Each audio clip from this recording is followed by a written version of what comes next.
Putin thought he had it all figured out with the Ukraine war. He was wrong. What began as a fight over territory has transformed into a conflict that rewrote the rules of modern warfare. From drones to artificial intelligence, Ukraine has reshaped the battlefield with tactics the world, and especially Russia, have never seen before. This isn't the war Putin wanted. On today's episode of the Infographic Show, we're looking at how Ukraine found entirely new ways to fight.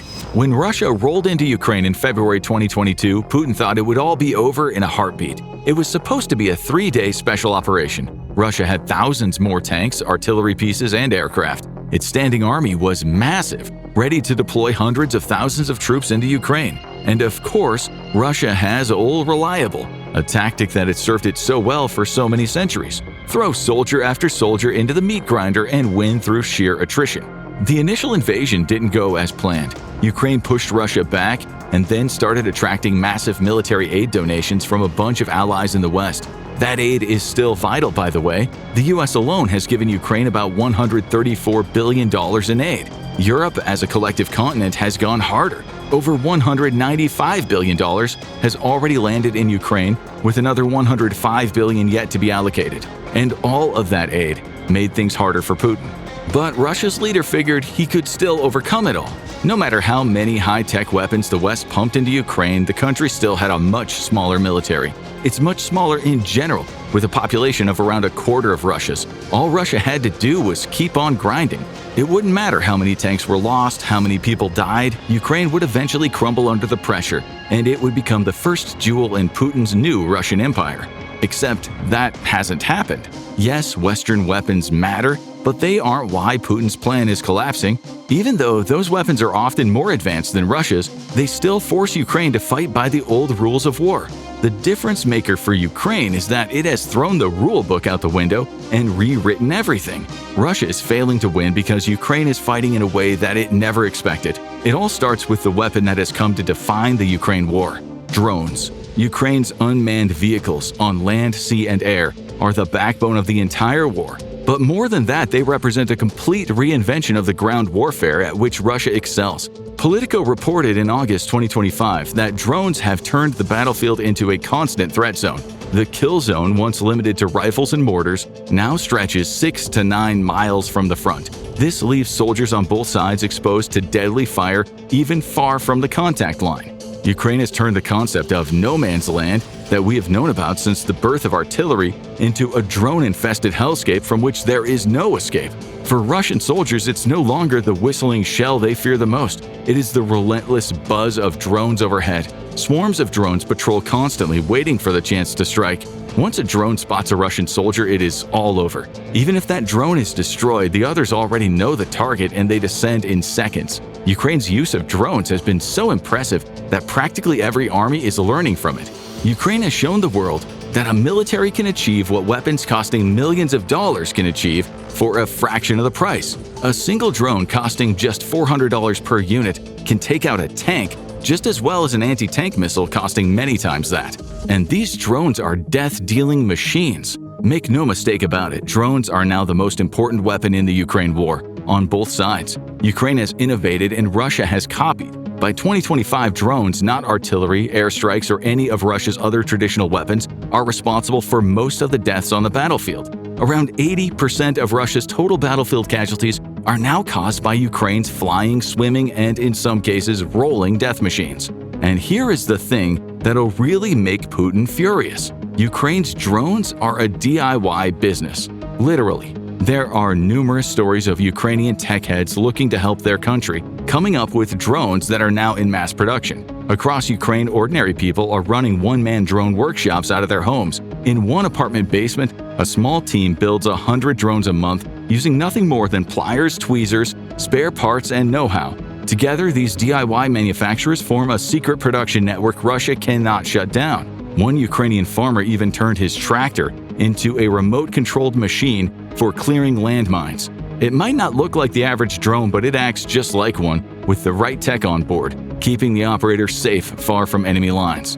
Ukraine's DIY builders are vital, but the real game changer is what happens once a drone proves itself in combat. Successful designs are scaled up fast. turning drone production into big business. In just a few years, an industry that didn't exist before Putin's invasion is now churning out millions of unmanned vehicles. There were over 2.2 million drones produced in 2024, with Ukraine planning on upping that output to 4 million in 2025. It could build more, a lot more.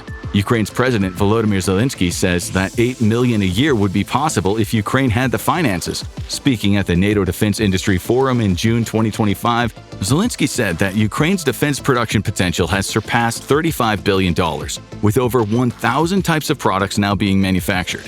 Russia's troops are already drowning in a sea of drones on the battlefield. Whether it's kill zones, drones that hunt and kill, or simply surveillance drones, these unmanned vehicles are costing Russia 1,000 soldiers per day. If the money for more comes rolling in, that sea of drones will become a tsunami, one that could wash away every traditional tactic that Putin even thinks about trying to use. The West is trying to help when it comes to money.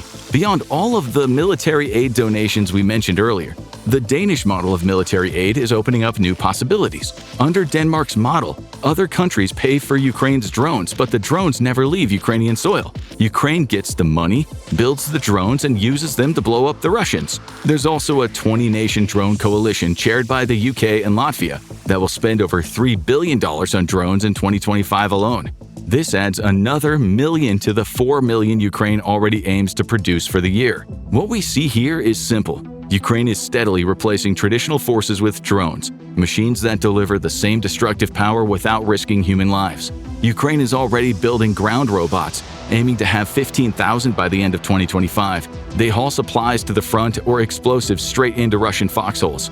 At the same time, Ukraine is developing drone missile hybrids to punch holes into Putin's war machine on his own soil. And then there's the rocket drone technology that will allow Ukraine to strike well over 1,000 miles into Russian territory. Ukraine won't be able to replace its whole army with drones. Humans will always be needed, as will weapons that can deliver more firepower. But Ukraine's drones are a huge part of the new military playbook it has created. Without them slowing advances and killing Russian soldiers in the thousands, Ukraine might have fallen by now. It hasn't, and every passing month brings new ideas to the battlefield. As important as drones are to the new way of war that Ukraine has created, there's another brilliant innovation it's come up with, one that is far more critical than many may realize: crowdsourcing. Crowdsourcing usually means pitching in a few dollars on Kickstarter to back a product. In Ukraine, it means something very different. Millions of people sharing data and intelligence to help weaken Russia at every turn. Let's start with the basics, documenting what's really going on. Putin loves misinformation campaigns. They're how he keeps control. The more propaganda he can spread, the more chance Russia has of burying the truth. That so much of what it does is just smoke and mirrors. One way Ukraine has been countering these campaigns is through people reporting what is really happening on the ground. That flow of eyewitness accounts has enabled journalists and human rights activists to document war crimes that might otherwise have been covered up. And the Ukrainian people are reporting on everything they see. Open Source Intelligence, or OSINT, has come to the forefront, providing real-time explanations of what is happening on the front line. When Russia advances, it's reported. When Ukraine pushes back, it's reported. When a drone takes out a Russian air defense system, you can bet there's a report, backed up by photos and video footage to show that it really happened. Russia's disinformation campaigns don't work anywhere near as well as Putin would like, thanks to the crowdsourced intelligence. Putin is asking people to ignore the evidence of their own eyes and ears, a trick that only works in Russia. And even there, it's growing harder. Crowdsourcing is used for much more than making sure information gets out into the public domain. Ukraine's military is relying on its own people as much as it does on intelligence specialists to learn about its enemy, and it's been doing it for a long time. Back in November 2022, Sir Jim Hokenhall, head of the UK's Strategic Command, explained how Ukraine was already using chatbots for citizens to report Russian troop movements. He described this civilian sensor network as a force multiplier, providing not just raw tips but a range of perspectives that analysts could cross-check, turning scattered reports into reliable intelligence. Translation: Ukraine knows a lot more about what Russia is doing than Putin thinks. Any Ukrainian can boot up their smartphone and send a message to the civilian sensor network. If Ukraine gets enough messages about troop movements, it knows exactly where to strike to cause maximum damage. The guesswork is taken out of the equation, and when you throw surveillance drones into the mix, Russia is dealing with a battlefield where it can't do anything without Ukraine knowing about it. And it gets so much worse for Russia.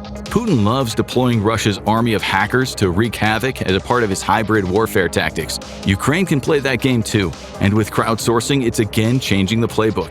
There's even a name for the group that's crowdsourcing Ukraine's hacking efforts: the IT Army of Ukraine. Decentralized and thousands of hackers strong, this ragtag group works digitally to devastate Russia in whatever ways they can.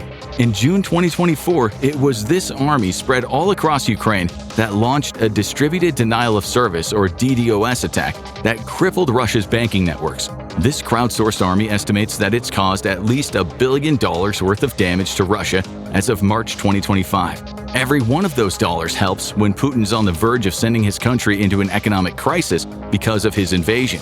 Russia is teetering on the brink of a recession, Fortune reported in August 2025, and every hack conducted against it will push it closer and closer toward the abyss of financial chaos.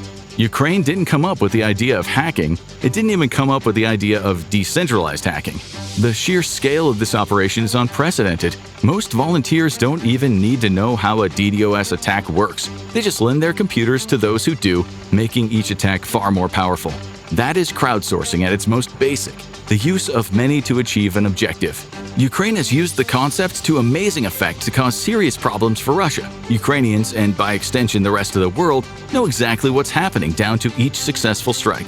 An army of hackers, all operating out of undisclosed locations, is crippling Russia's financial networks, and Ukraine's intelligence services are getting tons of information they need, not from their own agents, but from everyday Ukrainians. But this is only the tip of the iceberg in terms of how Ukraine is using tech to change the game when it comes to warfare. Take artificial intelligence, or AI. While you're using AI to create weird pictures of Elon Musk, Ukraine is using it to hit Russia hard. Data analysis is a big one. Ukraine is flooded with information, crowdsourced reports, satellite imagery, and intelligence from Western partners. Sorting it all out would take too long without AI, but by leveraging it, Ukraine can sift through the noise and turn raw data into fast, actionable insights. The many videos, messages, and everything else Ukraine receives through crowdsourcing are analyzed by AI models to identify Russian troop movements. Ukraine can even identify weapons and potential tactics. And that is only the beginning. In October 2024, Reuters reported that Ukraine had started rolling out dozens of AI-augmented systems that allow its drones to make their way to targets without any sort of human intervention. That may not be super necessary in close quarters. However, for drones striking deep into Russian territory, these AI systems allow them to overcome signal jamming efforts to ensure they can still hit their targets. And Ukraine's drone manufacturing sector has jumped on AI. One Ukrainian startup named Strategy Force Solutions has come up with a drone mothership called Gogol-M. It can carry 2 FPV drones to a target up to 186 miles away and then release them to strike. In this case, it's not the mothership that's using AI, it's the FPV drones, which has AI-enabled automatic targeting that allows them to be unleashed immediately. A $10,000 mission replaces a $5 million missile system, and even the US is getting involved. A July 2025 deal between Ukraine and the US Defense Department will see 33,000 AI drone kits head into Ukraine by the end of 2025. And when it comes to the tech game, Ukraine is leagues ahead of Russia in the creativity stakes. Take the Excalibur guided artillery bullet, for example, a 155mm extended-range artillery shell developed by Raytheon and BAE Systems. The Excalibur can travel up to 35 miles, and it features something that a traditional artillery shell doesn't have: GPS. It also has folding glide fins that enable it to fly further than standard artillery shells. So while Russia is battering Ukraine with its old-fashioned artillery, Ukraine is using shells that glide toward their targets and strike with such precision that there is no escape. Forbes reported in June 2024 that Ukraine has received help from volunteers worldwide who are providing it with weapons. There are people all over the world who are using 3D printers to create weapons that Ukrainian soldiers can use to devastate Russia. Drone bomb casings are often 3D printed. They're often used to transform cheap commercial drones into gliding kamikaze bombs. Another innovator's come up with a 3D printed trench periscope that Ukraine soldiers can use to observe their surroundings. These are all small but clever ideas, and the 3D printed items are often sent to Ukraine for free. Ukraine is also gearing up to start throwing flamingos at Russia While it would be hilarious to see exploding pink birds taking out military targets, the Flamingo is the name given to a new Ukrainian cruise missile. It can travel up to 1,800 miles and unleash over a ton of explosive force on a target. This missile may seem like a concession to traditional military tactics, and it is, in a sense. But it's also an example of Ukraine's defense industry rebelling against Western instructions not to use the missiles provided by its partners inside of Russia. And that, more than anything, explains how Ukraine rewrote the rules of war. Russia relied on the same old tactics it had used for centuries. Ukraine answered with new ones, turning drones into a decisive weapon, pioneering crowdsourced intelligence, proving AI's value in combat, and building its own missiles when Western partners held back. Low-cost improvisation combined with high-tech innovation has led to Ukraine becoming the testing ground for the present and future of armed warfare. And the most remarkable thing about all of this is that it is so often civilians who are responsible for the new military playbook. The major wars of the future won't be fought in the way we all thought they would be, and Ukraine is the reason why. The war in Ukraine has already created new ways to fight, but nothing worries Russia more than advanced Western air power. Watch why Russia is scared of F-16s in Ukraine to see why these jets change everything, or click on this video instead.